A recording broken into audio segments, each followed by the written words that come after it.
print out this recipe at fishermanstable.com. Hi, my name is Laura Blackwell and I wrote the Fisherman's Table cookbook. And today I'm going to show you how to make lobster ravioli in a saffron cream sauce. It is the kind of lobster ravioli you wanted at the restaurant but didn't get. It's packed full of lobster flavor both in the ravioli and in the sauce, and it's not actually that hard to make. So enjoy watching and enjoy some local lobster.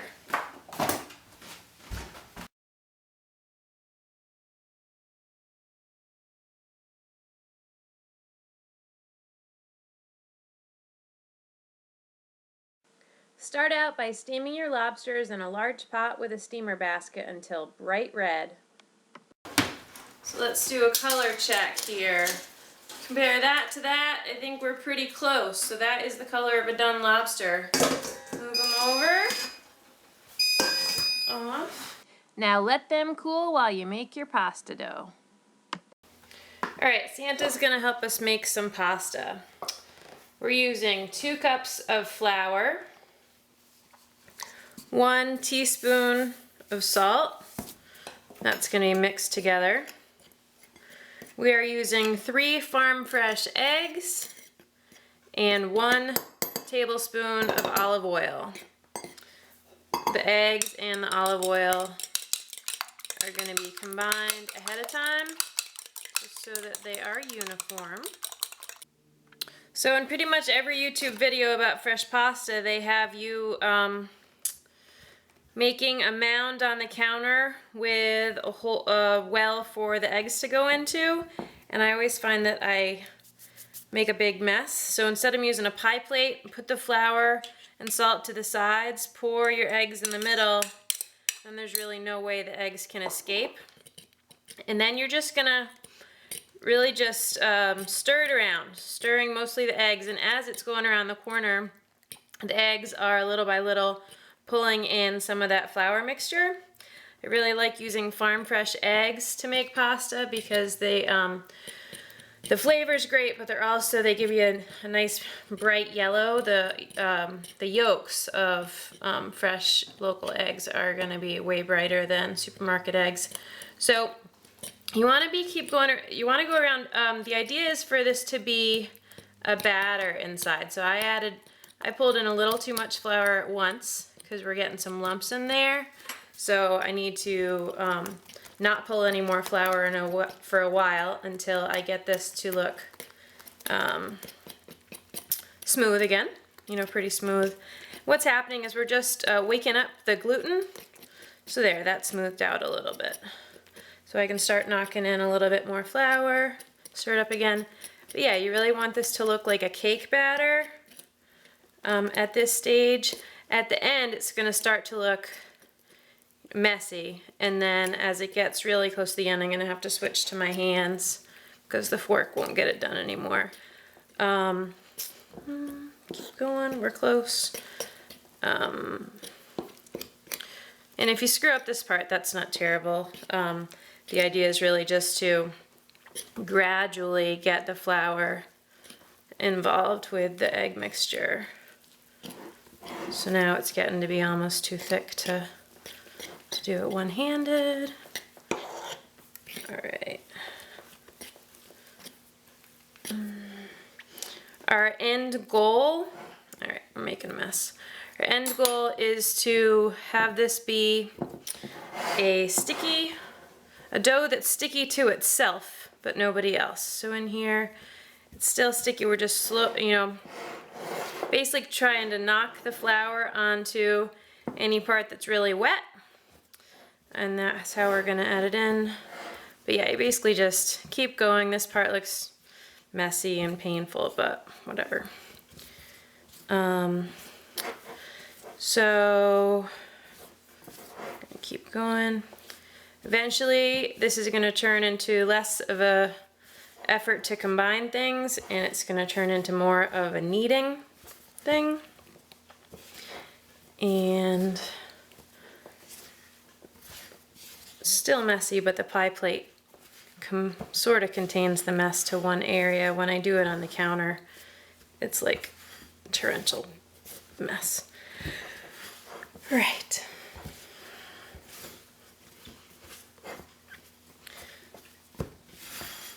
So, pretty soon we're gonna get into the kneading phase. We're gonna have all this stuff incorporated. And then kneading is pretty important to pasta dough. Sometimes I've been impatient and just kneaded it for a minute and moved on, and that results in pretty tough pasta, and that's certainly not what you're going for. So you want to knead it for at least 5 whole minutes. It'd be great to knead it for longer, but sometimes my patients can't handle that. But when it gets to this stage and where it's certainly a dough, you want to set your timer and make sure you can make it at least 5 minutes before you give up the ghost there. So I'm gonna set that timer now and just keep going like this, pushing the ball into itself. So this is about 2 minutes in, and the ball is actually starting to stick to my pie plate a little bit, so I'm gonna give up on the pie plate and just knead it with my hands. If you need to add more flour because it's really sticky, you can, but probably it won't stick too badly to your hands. So 2.5 minutes to go. All right, so that has been 5 minutes. If you can hang in there for 8 minutes, all the better, but 5 gets it done for me. So you can see it's a sticky ball, but sticking to itself and not to the counter.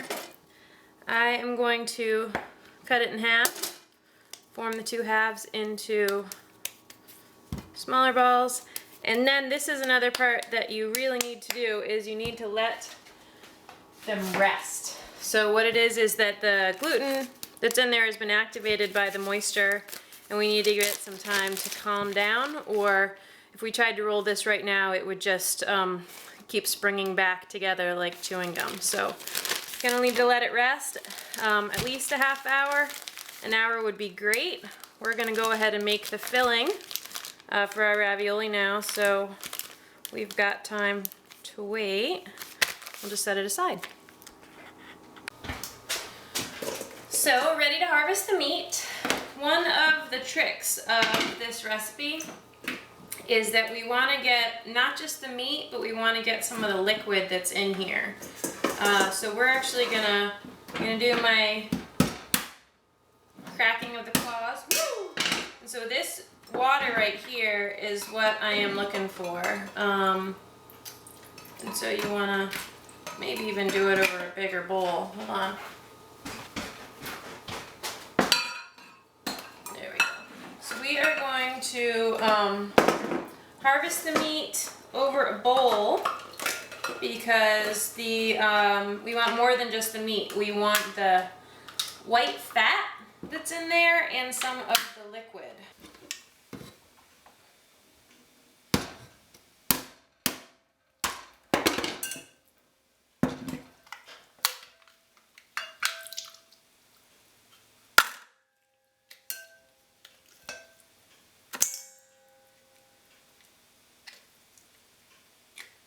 Again, this is lobster fat.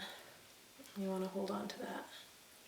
A great way to do the tail is to lay them out.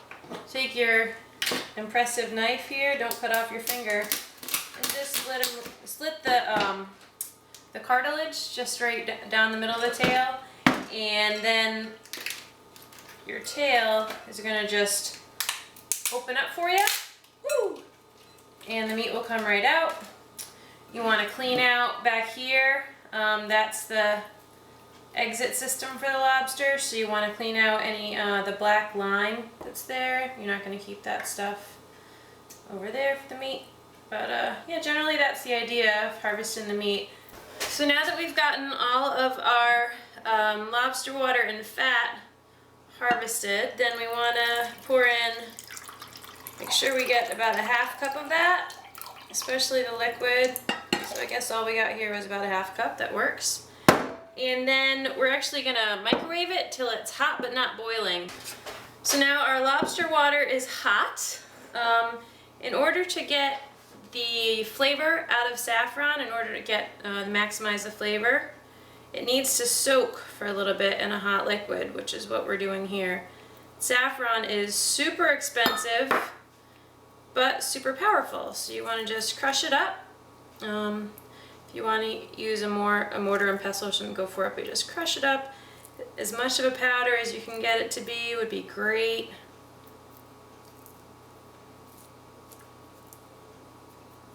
And then, so I just used a pinch.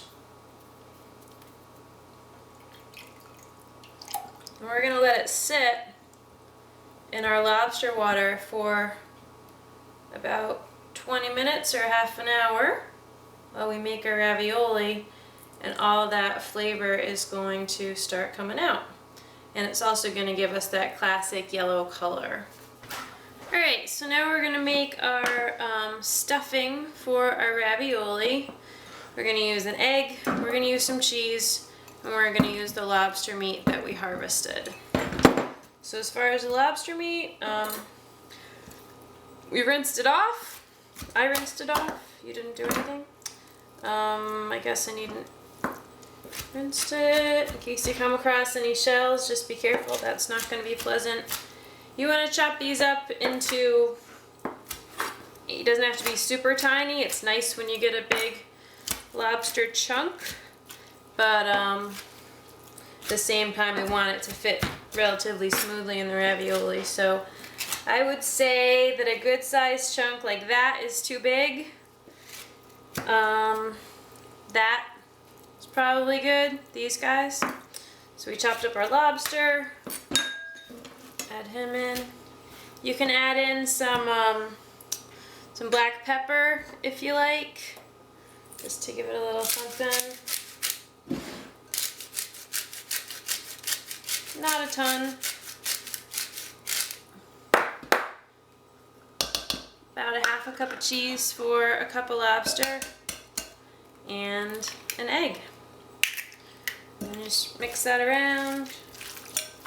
The egg is just for binding it together, and the cheese is as well. Mostly we want this to taste like lobster. And so you can chill that until you're ready to use it with your ravioli. That's just seasoned salt. And you're done. Okay, so our pasta has officially rested. Doesn't it look rested to you? So you want to get your counter nice and floured up. Keep the flour nearby because you're going to use it a lot. You are now going to, I like to have them in small pieces, so I figure a quarter of the dough you started with is what I'm working with right now. And this is actually going to make a lot of ravioli. So take rolling pin, put your mussels into it. He's still kind of stretchy, you can see. By stretchy I mean like he's springing back a bit. So potentially only let it rest a half hour, maybe resting a little longer would have been a good idea. So I just roll them out till about that, and then I'm just going to set him aside and work on my next guy. And then what's happening to him is he's resting, the gluten's relaxing and sort of getting used to being in that shape. And then when I go after him again, he will roll even further. So we roll him. And this will get nice and big. Our goal is to end up with pasta sheets that are almost not transparent, but you should be able to see your finger through it. So if I put my finger on the other side of this, you can't see it, but we're gonna get it so nice and thin that that'll happen. And then when you cook it, this fresh pasta will swell just like your regular pasta would have, and it will thicken back up a little bit. So in order to get tender pasta, we want to roll it sort of as thin as we can. So we'll trade him for the guy underneath. And now he's sort of used to that shape, so I can ask him to get a little bit bigger. Now if you have a pasta machine, all that is a a big squeezer, really. So that makes it, you know, easier, or it's fun to use the machine. But this way we'll get it, you know, about the same results, just a little bit more exercise on you.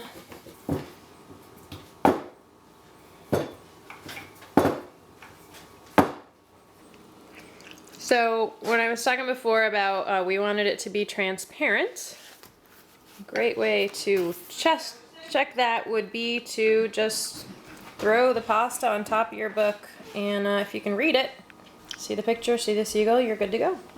So now that you've got your filling all made and it's set for a little while, and you've got some pasta sheets that you're happy with, and then it's time to have some real fun.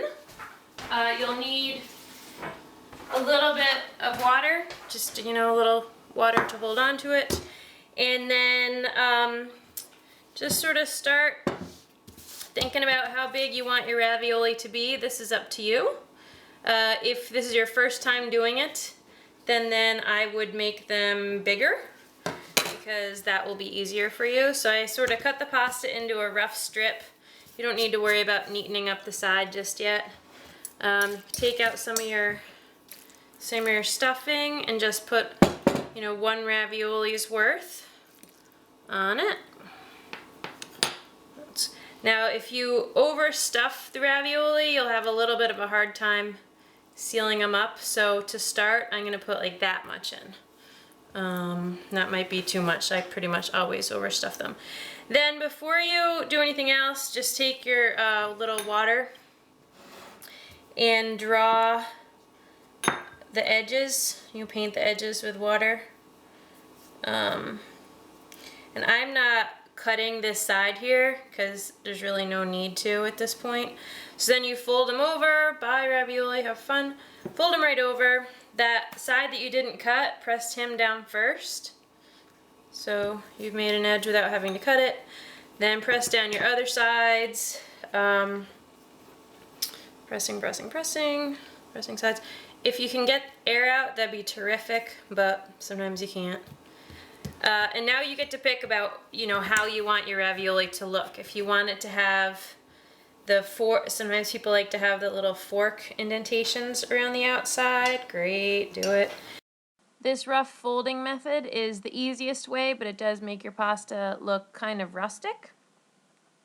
You can trim off as much of the pasta as you want around the edges. Too much gets a bit ridiculous, but I like fresh pasta, so I don't trim it all away. If you want to do circles, then go ahead and do circles. Just find some type of cookie cutter or other kitchen device and cut some circles out. Paint them.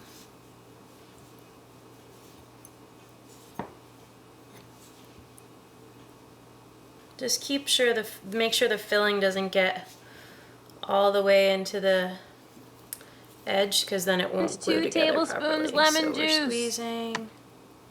Get in there. Get in there.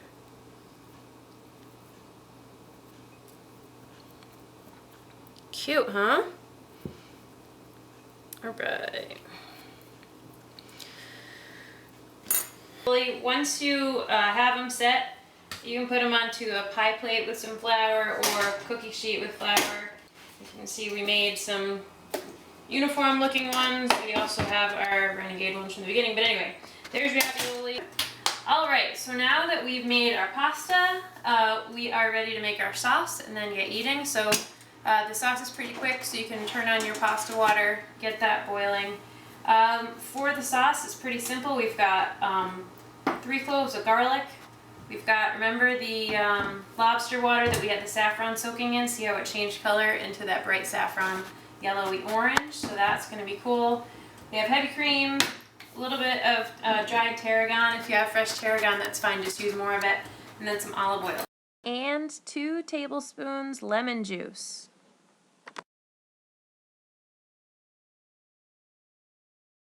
So for people that like to measure, put in a tablespoon of olive oil into your pan and turn it on to medium-high. And then once it's warm, then we're gonna add in our garlic. Cook your garlic for about 30 seconds. You certainly don't want it to get brown, but just the room should all start to smell like garlic, which I like. And now we're just gonna dump in that lobster water from before with all that lobster fat in there. And 1/4 teaspoon of tarragon will help it out as well. Just dump that in. And then it goes. We're gonna let that simmer down.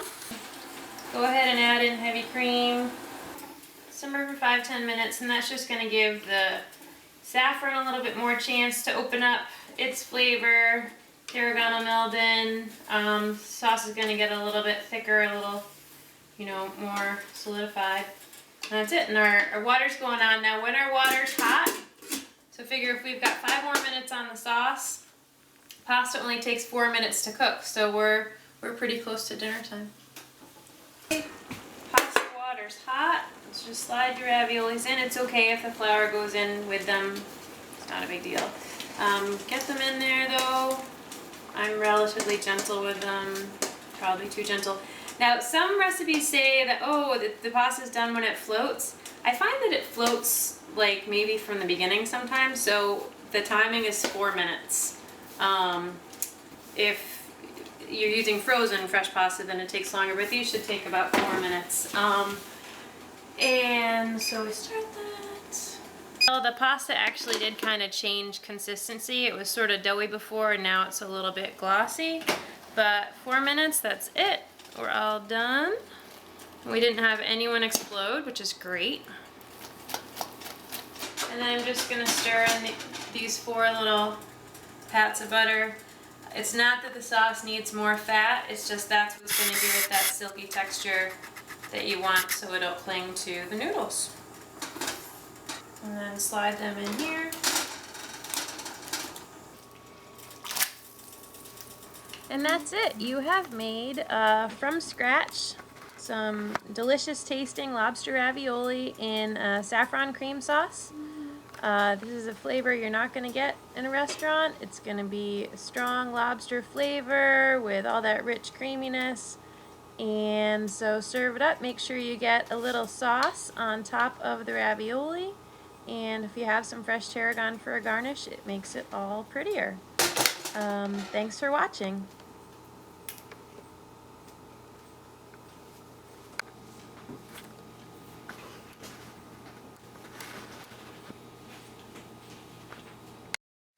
Order your cookbook or print this recipe at fishermanstable.com.